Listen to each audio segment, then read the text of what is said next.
The courtroom was filled with whispers, the kind that slither through the cracks of uncertainty. Eyes darted toward the wooden door as it creaked open.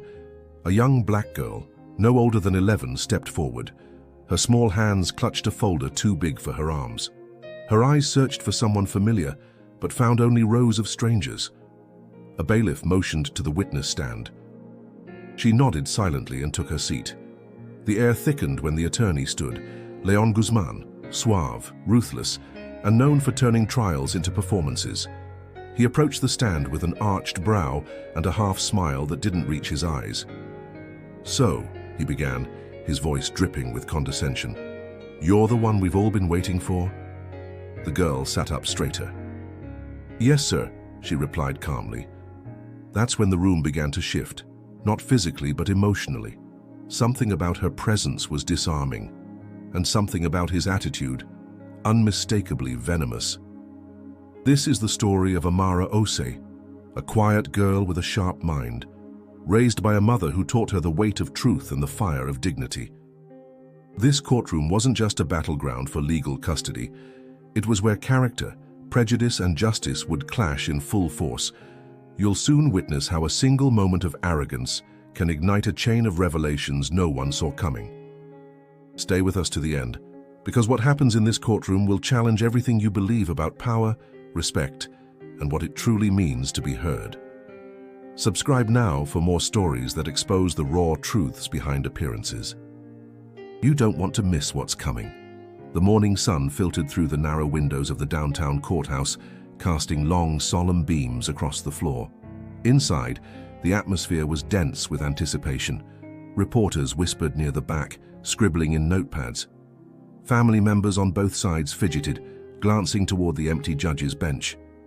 Everyone was waiting for something or someone. Then the side door opened quietly. Amara Osei stepped inside, guided by her Aunt Claudia. Her black braided hair was neatly tied back, her white blouse buttoned all the way to the top. She looked like a child trying to play adult, but there was something different in her eyes, clarity, focus, a calm that didn't match her age. She walked slowly, her black patent shoes making soft taps against the polished floor. She gripped a worn leather folder tightly to her chest, her notes perhaps, or maybe just something to hold on to. The court clerk gestured toward the witness chair. Amara nodded and climbed up, her feet dangling inches from the floor. She looked out across the courtroom, expressionless. From across the aisle, Leon Guzman observed the girl with thinly veiled amusement. He leaned toward his client, whispering with a smirk, "This is the witness? I was expecting someone a little taller." A few chuckles followed from his table. The judge's bench remained empty. Proceedings hadn't officially started yet. But the silence in the room was shifting, as if it recognized something sacred about what was about to unfold. Aunt Claudia, now seated, gave Amara a slight nod. Permission, encouragement, or both. The bailiff approached Amara with the Bible. "Do you swear to tell the truth, the whole truth, and nothing but the truth?" Amara looked him in the eye. "I do." She didn't fumble or hesitate, just clarity. As if she'd rehearsed this moment 1,000 times, not the words but the courage. Leon stood. The sound of his expensive shoes echoed as he circled toward the stand. He carried an air of dominance that filled every corner of the room. He adjusted his silk tie, glanced at the notepad in his hand, and then looked up with a smile far too polished to be sincere. "Miss Osei," he began, "do you know why you're here today?" Amara didn't blink. "To speak the truth." Leon raised a brow. "Very noble of you.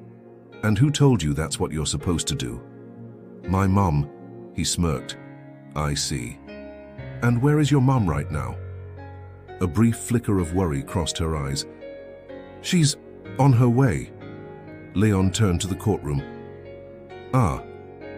So she couldn't be bothered to show up on time," objection murmured from the opposing counsel. Sustained. Amara remained silent. Leon leaned on the stand. "You're just 11, correct?" 12 in 2 weeks, she replied, firm. "Well, happy early birthday. That's still very young to understand complex matters like custody, don't you think?"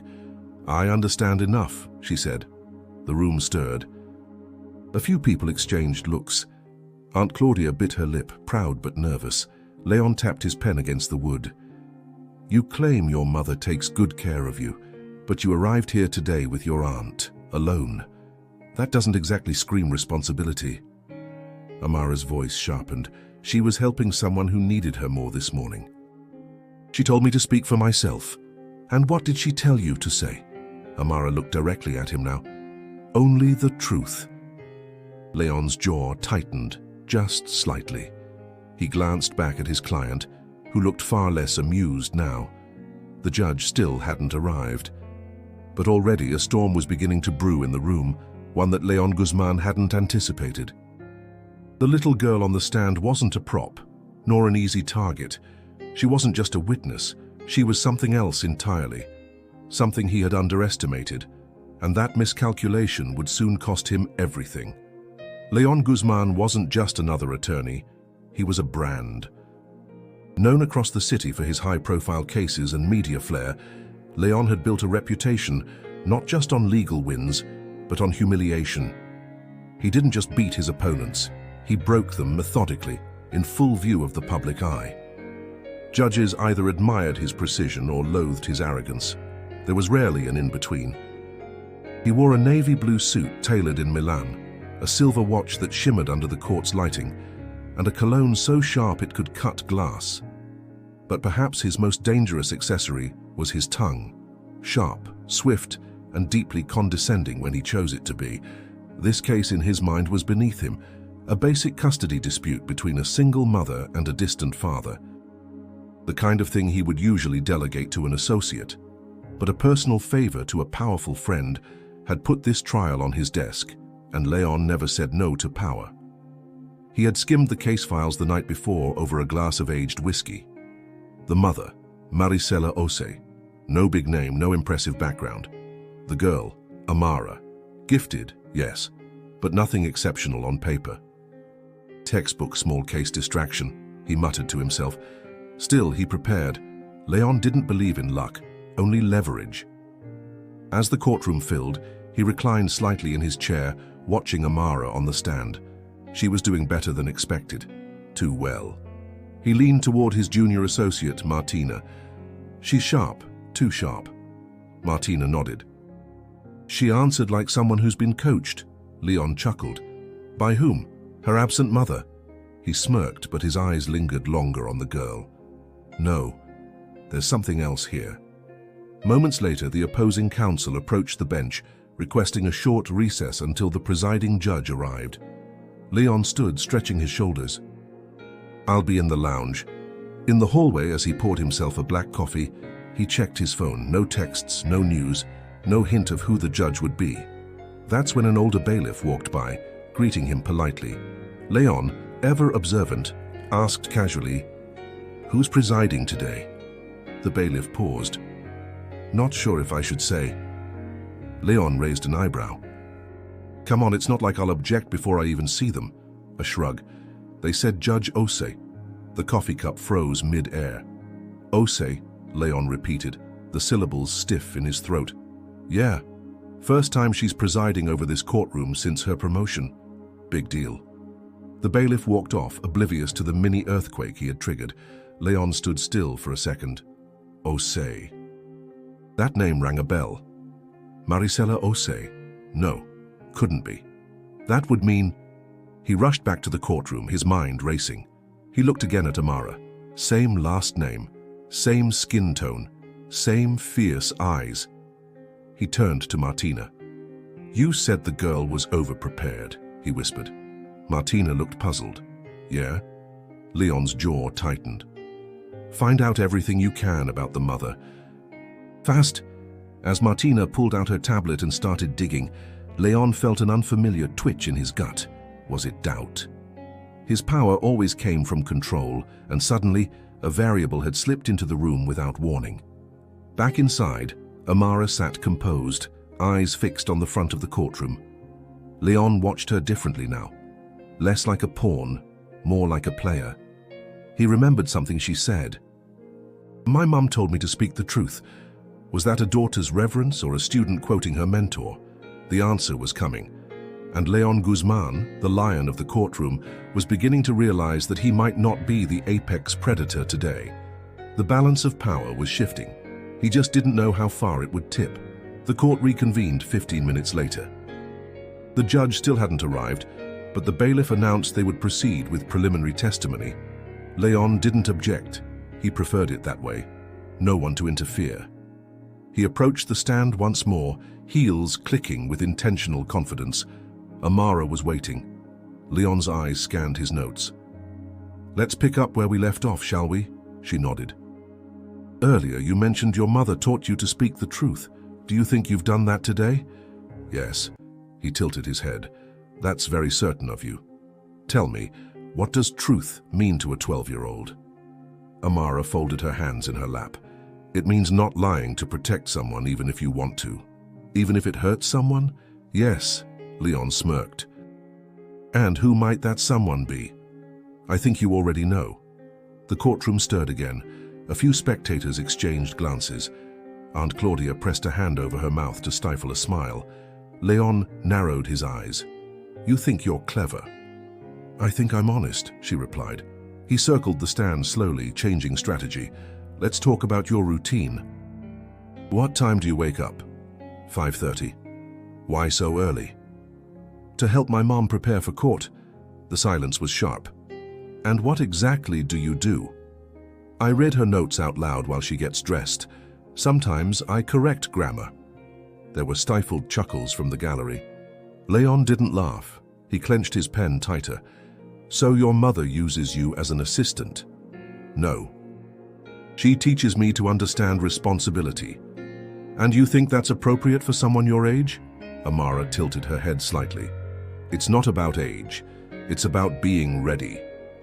Martina, seated behind Leon, glanced up from her tablet, signaling subtly. She had found something. Leon ignored her for now. "I see. And are you also ready to be taken seriously as a witness?" "To influence a legal decision," Amara looked at him calmly. "If you're afraid of what I'll say, maybe I already have." The gallery gasped. Aunt Claudia's eyes widened. Leon stepped back, visibly rattled. "Objection," he muttered, though to no one in particular. The court clerk reminded him that the judge hadn't arrived yet. Leon tried to compose himself, but the energy in the room had shifted again. This child was not just surviving his tactics, she was dismantling them piece by piece. He turned to his associate. Martina handed him the tablet.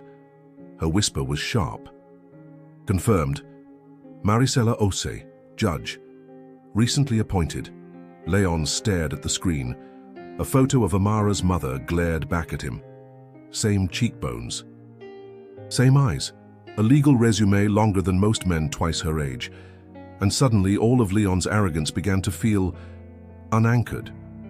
Back at the stand, Amara adjusted her seat. "Can I say one more thing?" she asked. Leon hesitated. "Go ahead." She looked out at the room. "My mum told me that people will try to shrink you if you don't fit the picture they want. But the truth doesn't shrink. It waits." A few people in the back nodded. Someone murmured, "Amen." Leon stepped away from the podium, stunned into silence. The child he had pegged as a minor obstacle had just exposed the hollowness of his performance.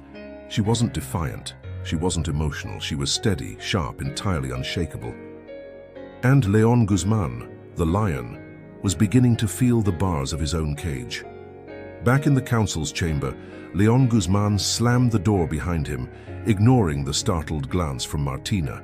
He loosened his tie and paced like a caged animal. Something was off, deeply off. "She's not just a bright kid," he muttered. "She's been trained. Trained to handle pressure, to dismantle a line of questioning without flinching. That's not instinct, that's mentorship." Martina, ever composed, kept her tone neutral. "So what now?" Leon stopped pacing. "Now we figure out who's pulling her strings." Martina tapped her tablet. "The name on the paperwork, Maricela Ose." Leon stared. "Yeah. But who is she really?" Martina turned the screen toward him. A web page loaded slowly. "Judge Maricela Ose, recently confirmed to the bench. Legal scholar, former civil rights attorney, graduated top of her class from Howard Law, known for her sharp courtroom ethics and unapologetic defense of underserved communities. And there below the headline was a photo, Maricela mid-speech, hand raised in emphasis. Her eyes, fierce, focused, unmistakably Amara's. Leon felt a chill crawl up his spine. "That's her mother," he said under his breath. "And she's the judge assigned to this case?" Martina hesitated. "We don't have confirmation. Clark said the judge hasn't taken the bench yet." Leon frowned. "Why would they delay her entry?" He ran his hand down his face, connecting the pieces. "Because she wanted to watch," he whispered. "She wanted to see how I'd treat her daughter before stepping into the robe." Martina's eyes widened. "If that's true." "Oh, it's true," Leon snapped. "I mocked her absence, called her unfit, publicly. In front of her child." The weight of that realization settled like stone in his gut. Outside the chamber, the court buzzed with quiet energy. Word had begun to spread about who would soon preside. Some whispered in recognition, others in awe. Meanwhile, Amara sat quietly in her chair, legs still swinging just above the floor, her face composed. Aunt Claudia leaned over, whispering something that made her smile. Leon returned to the courtroom, but the swagger was gone from his walk. His face remained still, but inside, his mind raced. This wasn't just a custody case anymore, it was a chess match, and he had just walked into check without realizing the board had changed. He sat down heavily beside Martina. "We need damage control," he murmured. "You think the judge is going to recuse herself?" "She should," he said. "But if she doesn't?" He didn't finish the sentence. Instead, he glanced toward Amara again, studying her. She wasn't showing off. She wasn't trying to win the room. She was just ready. Always. Leon leaned forward, his voice low. "She didn't flinch. Not once. Even when I pushed." "You saw that, right?" Martina nodded. "Like she's done this before." "Exactly," he said. "Which means someone trained her for this. And if it was her mother..." He didn't have to say it out loud. "I just insulted a sitting judge, in public, through her daughter. That wasn't just professional misconduct, it was personal suicide." He looked down at his notes, the aggressive cross-examination plan he had spent hours perfecting. All of it now felt useless. Worse than useless, dangerous. Across the aisle, Amara met his eyes briefly. Not with defiance, with stillness. Leon looked away first. The courtroom doors opened with an audible creak. Everyone turned at once. Silence spread like a wave as the woman in the black robe stepped in. Tall, composed, with a presence that seemed to push the air aside. Her expression was unreadable, her gaze direct. She walked with confidence, every step measured, unhurried. Amara straightened in her seat. Leon Guzman froze. He had seen that face minutes earlier on a screen, and now it was before him in full force. Judge Maricela Ose, the woman whose absence he had ridiculed, the woman whose daughter he had attempted to break. She approached the bench without acknowledging anyone, her robe flowing behind her like a banner of silent authority. The bailiff stood immediately. "All rise," he announced, his voice ringing across the chamber. Everyone obeyed. The judge took her seat, adjusted her microphone, and gave the room a once-over. When her eyes landed on Leon, something flickered, but it disappeared just as quickly. "You may be seated." Chairs shuffled, the room settling back into a breathless stillness. Maricela opened a leather-bound folder and began reviewing the case file. No one spoke, not even Leon. He could feel his pulse in his throat. "This court is now in session," she said, her voice calm but edged with steel. "Before we continue, let me be clear. This is a hearing to determine the best interest of the child. This courtroom is not a stage for personal attacks, condescension, or theatrics." Her gaze locked onto Leon just briefly, but it was enough. "I will be reviewing all transcripts and recordings of the preliminary questioning," she continued. "Every word spoken here carries weight, whether it's directed at an adult or a child." Amara sat motionless, eyes fixed on her mother. She wasn't smiling. Not yet. Aunt Claudia across the aisle closed her eyes with a silent breath of relief. Maricela turned a page and addressed the clerk. Has the witness already been sworn in? Yes, Your Honor. Then we shall proceed. Mr. Guzman, she said, voice razor-sharp, do you have further questions for the witness? Leon stood slowly. The man who had once dominated courtrooms with effortless arrogance now seemed smaller, less certain. He approached the stand again, but this time he didn't circle. He didn't lean forward. He kept a respectful distance. Miss Osi, he began, voice quieter than before, I appreciate your earlier responses. Amara looked at him. You're welcome. Somewhere near the back, someone chuckled. Maricela lifted her eyes just slightly. Leon forced a nod. Just a few more questions. Amara waited. Would you say your living environment is structured? Yes. And that structure is provided by your mother? Yes. Does she ever discuss her cases with you? No. Then how did you learn to speak so confidently in court? There was a pause. My mum doesn't talk about her work at home, Amara said, but she talks about integrity every day. Leon felt a muscle tighten in his jaw. She says people won't always respect you, Amara added, so you have to respect yourself first. The room went still. Leon lowered his eyes. No further questions. He returned to his seat, the walk back feeling longer than it should have. Maricela watched him silently. After a pause, she addressed the courtroom. We will take a brief recess before we hear closing statements. The gavel struck once. Everyone stood. Leon remained seated a moment longer, staring blankly ahead. The man who had entered the courtroom expecting an easy victory now sat in the wreckage of his own pride. At the witness stand, Amara finally allowed herself a small smile. Not of triumph, but of truth. During the recess, murmurs filled the hallway like the buzz of a shaken hive. She's her daughter, isn't she? I didn't know the judge was that Maricela Ose. Did you see how that lawyer backed down? Priceless? Inside the judge's chambers, Maricela removed her robe and folded it neatly across the chair. Beneath the formal exterior was a woman still processing the emotional storm churning beneath the surface. She hadn't planned to hear the testimony anonymously, but when the opportunity arose to observe unnoticed, she took it. And when she saw Leon Guzman towering over her daughter, twisting his tone into barbed questions, her hands had curled into fists beneath the table. It took everything in her not to intervene. But she had taught Amara to stand alone for a reason.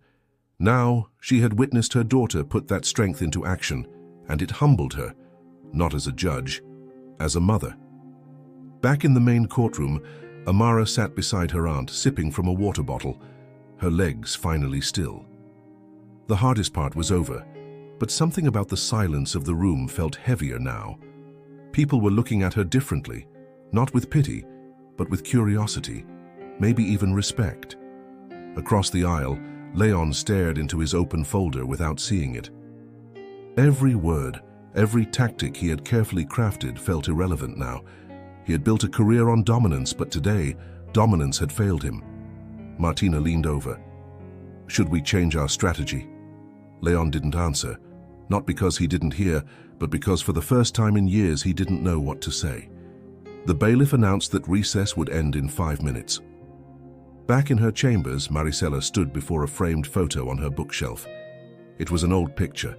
Amara at age 6, grinning with 2 missing teeth, her arms wrapped around a stuffed lion. She had named it Justice. Maricela smiled faintly, then turned to face the mirror. She straightened her shoulders, adjusted her collar, and put her robe back on. This time, not just as a judge. As the mother of a young girl who had stood taller than any robe could command. Minutes later, she stepped into the courtroom again. All eyes followed her. The gavel struck once. Court is back in session. Amara watched her mother take the bench with a mix of reverence and understanding. They had rehearsed this moment many times, but in dreams, in stories, in hopes whispered during nighttime prayers. This was the first time it had been real. Maricela scanned the room and spoke. Before we continue with closing statements, I'd like to remind all present that this court does not exist to measure appearances, but to seek truth. Dignity is not negotiable here, especially when it involves a child. Her words, calm and deliberate, sliced through the room more effectively than any shouting could. Leon stiffened. There was no protest to make, no defense worth offering. He had shown the worst version of himself in front of someone who now held both moral and legal authority, and he knew it. "Proceed with closing arguments," Maricela said. As the opposing counsel rose, Leon whispered to Martina, "Let him go first." "Are you sure?" He nodded. "Let's see what truth sounds like when I'm not talking." Amara glanced at her mother, then forward again. She felt the shift. The courtroom that had once felt intimidating now felt like solid ground beneath her feet. Maricela's expression remained neutral, but Amara knew. She knew her mother had seen everything, and still she had let her stand alone, not to punish her, to prove what she was made of. The courtroom was silent as the opposing counsel, Mr. Reyes, stood to deliver his closing remarks. He was calm, composed, a man who understood that sometimes less was more. No theatrics, no force, just sincerity. "Your Honor," he began, "we are not here to assess the sharpness of legal arguments or to compete in verbal fencing. We are here for one reason, to decide what environment best serves the well-being of a child, Amara Osei." He gestured gently toward her. "You've heard her words, clear, honest, without rehearsal. A child who wakes before dawn, not because she's forced to, but because she believes in helping, in being present, in learning. A child who understands truth better than most adults who sit in this room." He paused, letting the weight of his words settle. There are many ways to measure a parent's success, but the clearest one is the character of the child they raise. A few nods around the room. Even Leon didn't flinch. He knew better than to object to truth spoken plainly. Reyes concluded with grace, "This is not a debate of custody. It's a confirmation of commitment, and Amara has already testified more eloquently than any lawyer could." He sat down. Quiet applause from the gallery was quickly silenced by a glance from Judge Osei. Maricela then turned toward Leon. "Mr. Guzman," she said evenly, "you may proceed." Leon stood slowly. This time no dramatic pacing, no condescension, just a man holding the broken pieces of his own pride. "I have no closing statement," he said. A collective gasp. Even Martina looked at him wide-eyed. Maricela raised an eyebrow. "You're waiving your final argument?" "Yes, Your Honor." There was something in his voice that no one expected. Humility. "I came into this courtroom believing I understood everything that mattered in a case like this. But the truth is," he looked toward Amara, "I was wrong. About her. About what strength looks like. About what deserves to be protected." Amara didn't look away. "I've spent years building my name on performance," Leon continued. "But she, this young girl, she didn't perform. She stood, she spoke, she held her ground, and she didn't need a degree to do it." He turned to face the bench. "Regardless of this court's decision, I owe an apology. To Amara, to her mother, and to this courtroom." Gasps again, and silence. Maricela met his gaze. And for the first time that day, Leon saw something in her eyes he hadn't before. Recognition. He sat down, slower this time, the courtroom holding its breath. Maricela looked down, made a note in her ledger, then addressed the room. "This court has heard enough to render judgment. I will deliver my ruling shortly." She stood, nodded once to the room, and exited the bench with quiet command. The bailiff called for a short recess. As people stood and filed out, Amara turned to her aunt. "Did I do okay?" Claudia smiled, tears in her eyes. "You didn't just do okay, sweetheart. You did everything right." Across the room, Leon remained seated, staring ahead. Not defeated, but changed. He had walked in wearing his reputation like armor, but it was truth, not law, that had disarmed him. And it had come from a girl whose feet still couldn't touch the floor. The courtroom doors opened once more, and all rose as Judge Maricela Osei returned to the bench. Her presence was as composed as ever, but her eyes revealed something different now, resolve mixed with reflection. She sat, adjusted her robe, and tapped the gavel once. This court has reviewed the testimony, observed the behavior of all parties, and considered the best interests of the child involved, she began, her voice steady. Leon Guzman sat upright, but there was no fire in his posture anymore, just attentiveness. Amara sat beside her aunt, hands clasped tightly together in her lap. Her feet still didn't touch the floor, but in every other way she had never stood taller. In custody hearings, Maricela continued, our legal system often assumes that adults possess the wisdom to guide outcomes. But sometimes, rarely, a child shows us clarity no amount of experience can match. She looked briefly at Amara. In this case, that clarity has spoken. Not with force, but with dignity. She turned to address the court directly. I hereby rule in favor of full custodial rights to Maricela Ose. The court finds no evidence of instability or misconduct, and substantial evidence of emotional and developmental support provided to the minor. Cheers erupted before the bailiff could gavel them down. Aunt Claudia hugged Amara tightly, tears running down her face. The young girl blinked fast, trying not to cry, but one tear escaped anyway. Across the room, Leon remained still. No protest, no objection. Just a slow exhale, as though letting go of something he hadn't realized he'd been holding on to. Maricela raised her hand for silence once more. I would also like to address courtroom conduct, she added, scanning the room. Respect is not a courtesy, it is an expectation. No one, regardless of age, background, or position, is exempt from it in this space. Her eyes landed briefly on Leon, who nodded once, accepting the silent reprimand. This hearing is adjourned, she said, and with one final strike of the gavel, it was done. As people began rising and filtering out, a quiet moment settled over the space. Amara remained seated, still absorbing what had just happened.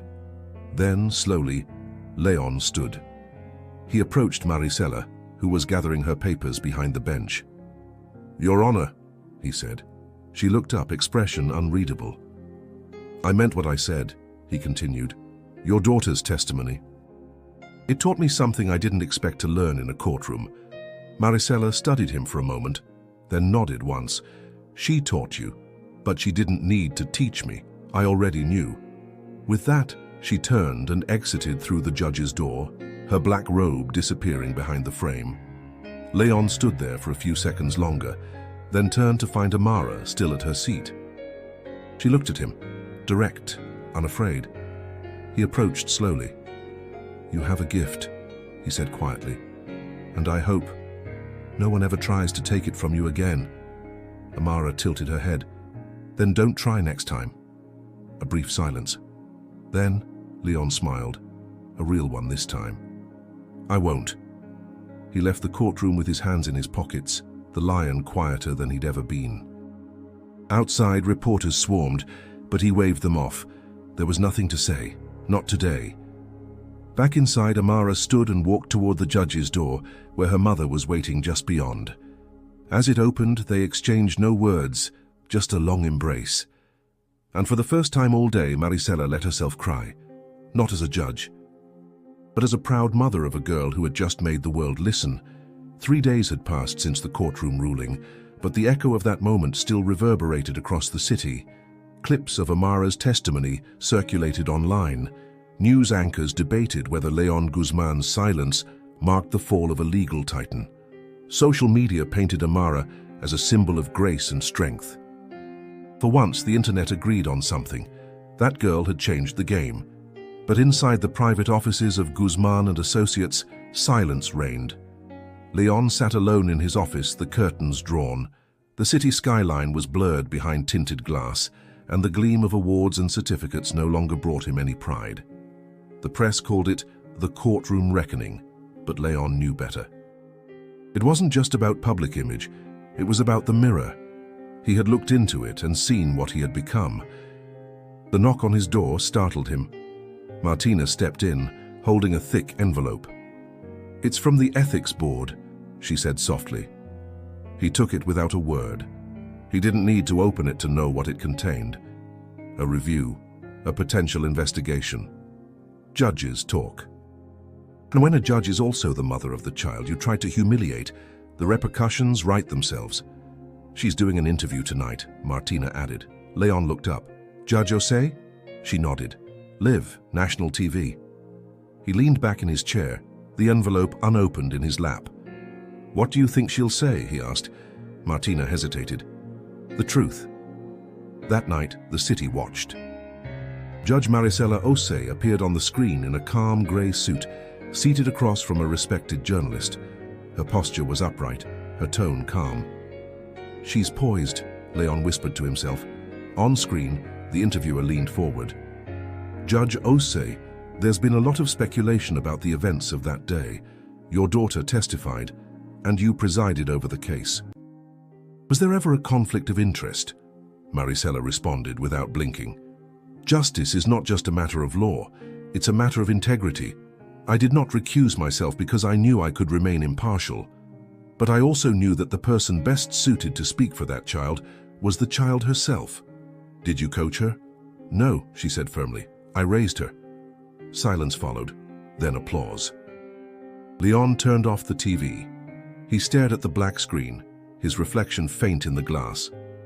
The next morning he walked through the courthouse not as the man everyone feared, but as one of many.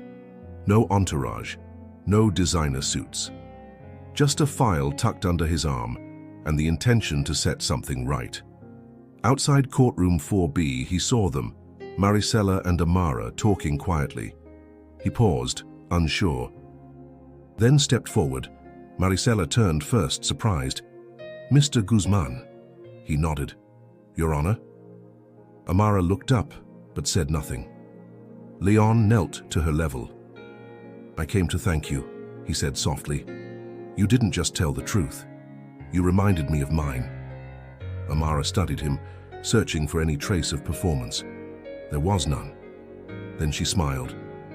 You're welcome. A beat of silence. Then Leon stood, nodded to Marisela and walked away. No cameras, no crowd, no spotlight.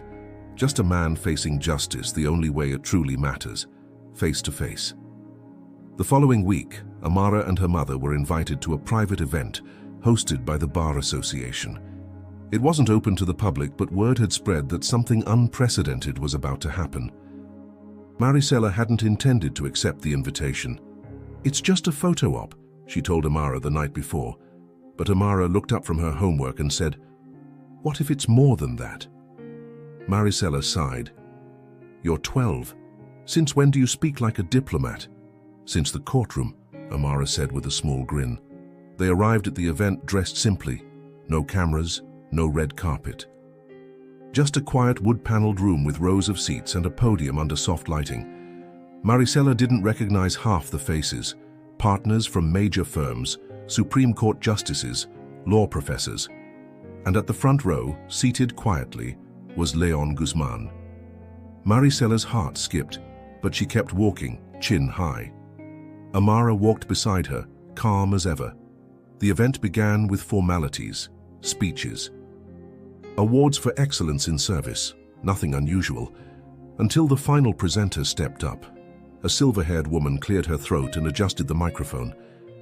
We often speak of justice as a concept, she began, but justice is also something we witness, in courage, in humility, and in transformation.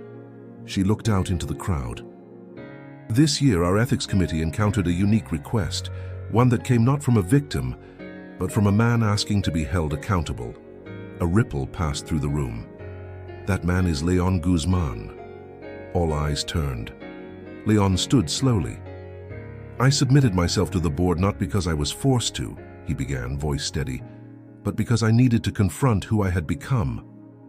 The case of Amara Osei was supposed to be routine. It became a mirror.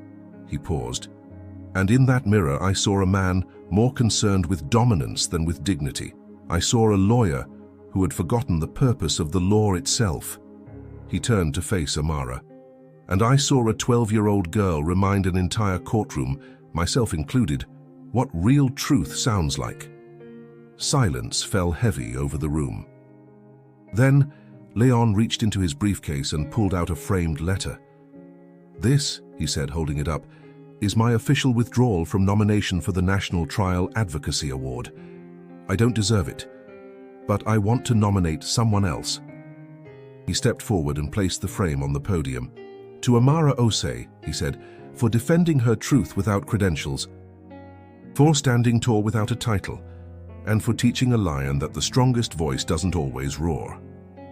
The room erupted into stunned silence, then slowly, applause. Maricella's eyes welled with tears. She turned to her daughter, who whispered, "Told you it might be more than a photo op." After the ceremony, Leon approached them once again.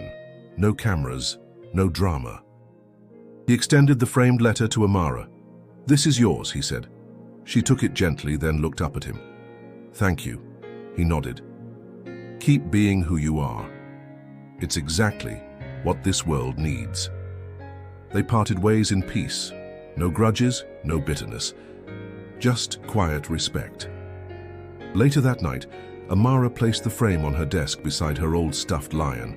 Her mother peeked in. "What are you thinking about?" Amara smiled. "That maybe justice isn't just what happens in courtrooms." Maricela stepped inside and kissed her forehead.